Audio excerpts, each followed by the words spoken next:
Hey, Emily B here, and I'm here with the buzz from Bee Home.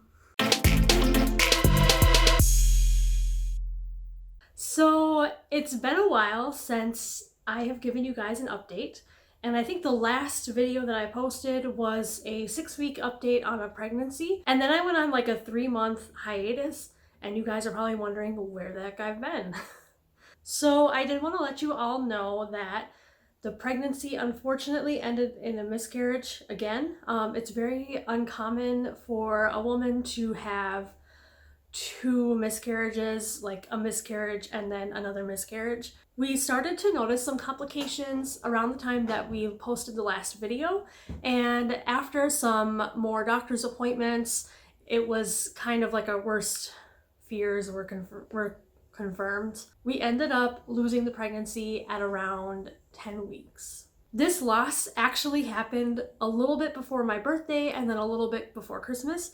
So it was just kind of a very difficult time, and it was not, I would say it's not the best birthday I've ever had. What was different about this pregnancy than the last pregnancy that I had was the fact that this one ended up being what's called a blighted ovum, which means that everything develops regularly, like the yolk sac and the gestational sac and the placenta, but the baby doesn't ever develop properly. So we were going to ultrasounds and we were checking it out. The doctors were concerned that I was having an ectopic pregnancy, and then what we were seeing on the ultrasound was going to be like a fake pregnancy when the real pregnancy was somewhere else. Luckily, that was not the case, because that is a life-threatening thing and it's not good for anyone. They were concerned about me needing possible D&C surgery.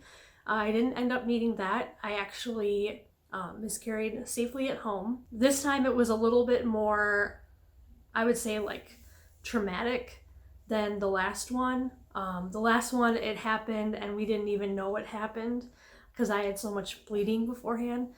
This one I did have bleeding, but because it was further along and the sac and the placenta and everything was fully developed, it was just like a regular miscarriage, except I did not pass a baby. So that one, I still was bleeding beforehand, but we did have about 2 or 3 hours of like extreme blood everywhere. So with this whole thing, I had to kind of make some adjustments to how I use social media.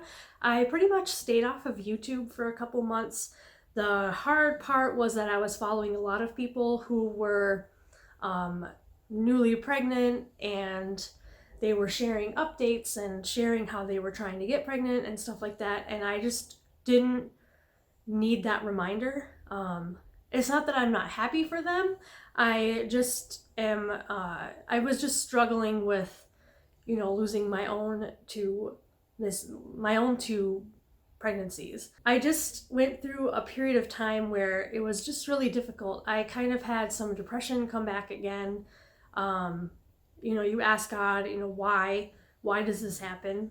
My husband and I went through a lot of time where we kind of tried to figure out if we really wanted to try again. We weren't sure.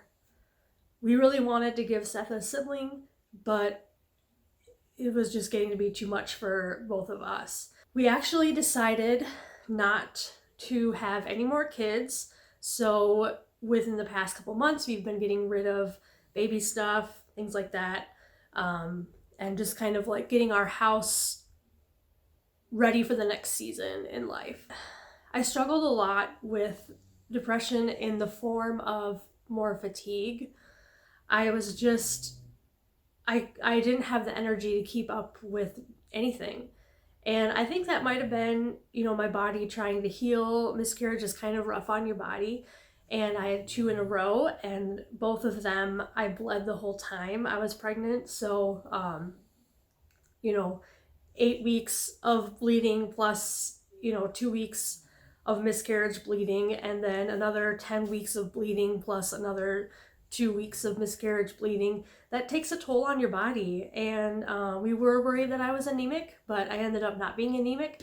So that's good, but I was just exhausted. And honestly, between the decision of not having another baby and getting the house cleaned and trying to keep up on regular life things and Christmas and my birthday and the cold and just everything like that, we ended up getting sick for a couple weeks, and then we traveled, and I just kind of felt, I went through this season where I kind of felt like I was drowning, like I couldn't come up for air. I feel like I'm now in a really good place in life.